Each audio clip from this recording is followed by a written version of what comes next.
Assalamualaikum warahmatullahi wabarakatuh. Alhamdulillah kita masih bisa berada di pagi ini di kajian Islami di momen akhir bulan dari Jumat pagi ini. Tema yang ingin saya sampaikan di sini tentang muhasabah. Muhasabah adalah konsep introspeksi diri dalam Islam untuk mengevaluasi amal perbuatan, niat, dan ketaatan kepada Allah guna memperbaiki diri dan meningkatkan iman. Aktivitas ini melibatkan peninjauan atas kesalahan masa lalu, penyesalan, serta komitmen untuk berbenah yang sering diiringi dengan muraqabah atau kesadaran bahwa Allah selalu mengawasi.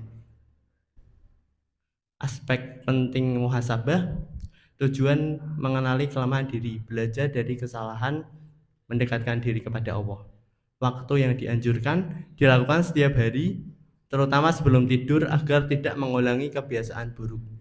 Cara melakukan sholat taubat, merenungkan niat, dan menerima masukan. Manfaat: menjadi pribadi yang lebih baik, memperbaiki akhlak, dan terhindar dari dosa. Muhasabah penting untuk melepaskan beban, seperti melepas rem agar kehidupan berjalan lancar. Ini adalah krusial untuk menjadi orang yang beruntung karena mampu belajar dari masa lalu. Salah satu cara melakukan muhasabah dalam Islam adalah dengan membaca Al-Quran dan merenungkan maknanya, serta berzikir dan berdoa. Selain itu, umat Islam juga dianjurkan untuk meminta maaf kepada orang lain jika telah melakukan kesalahan. Hadis Umar bin Khattab radhiyallahu an, hitunglah diri kalian sebelum kalian dihisab dan berhiaslah dengan amal soleh untuk hari perhitungan. Hadis ini menunjukkan pentingnya muhasabah diri sebelum terlambat. Kita harus senantiasa mengevaluasi diri, baik amal perbuatan, perkataan maupun pikiran kita. Macam-macam muhasabah, di sini ada muhasabah sebelum berbuat.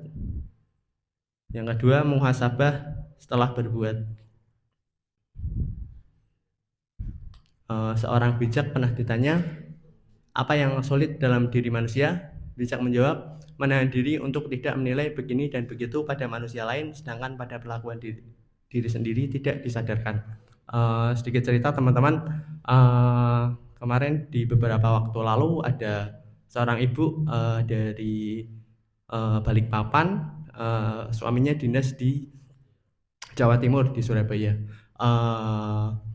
Beliau itu istri dari Jenderal Kasandi Cyber di Jawa Timur di Surabaya. Beliau datang ke sebuah kajian dan beliau menceritakan bahwasanya beliau selama hidupnya dilayani dan ada pasukan, semuanya hampir dilayani. Dan selama hidup beliau melakukan sholat, ngaji, puasa seperti itu. Bahkan beliau juga lulusan dari sebuah pondok pesantren. Dan beliau selama sehari-hari juga membaca Al-Quran, tapi beliau tidak tahu maknanya seperti apa. Jadi beliau masuk kuping kanan, keluar kuping kiri seperti itu. Akhirnya di momen tertentu beliau mendengar sebuah ceramah yang bunyinya tidak perlu memperjuangkan mati-matian sedangkan itu tidak dibawa mati, seperti itu. Akhirnya beliau bermuhasabah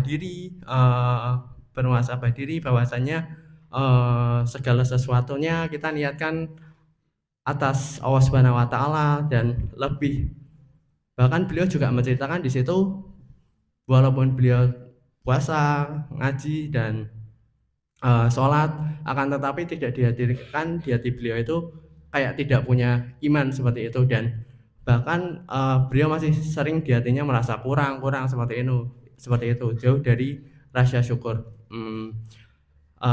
Sampai tadi karena mendengar dari ceramah tentang tidak perlu memperjuangkan mati-matian sedangkan itu tidak dibawa mati, akhirnya beliau bermuhasabah, terus akhirnya beliau memperbaiki diri, evaluasi diri terkait apa saja yang dilakukan atas dasar Allah Subhanahu wa taala, lebih memperbaiki iman, lebih memperbaiki rasa syukur beliau.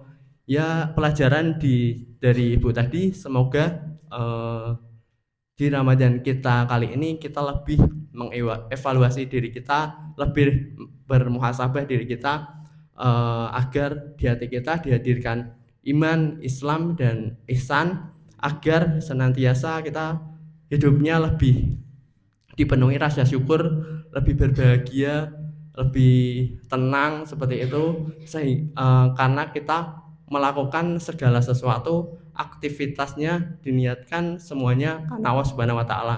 Seperti di sini kita teman-teman di sini bekerja insya Allah diniatkan untuk keluarga seperti itu, dan untuk Allah Subhanahu wa taala jatuhnya nanti selama kita bekerja kan kita nggak dapat capeknya aja, dapat pahala juga seperti itu. Sekian dari saya, kurang lebihnya mohon maaf. Wassalamualaikum warahmatullahi wabarakatuh. Dilanjut.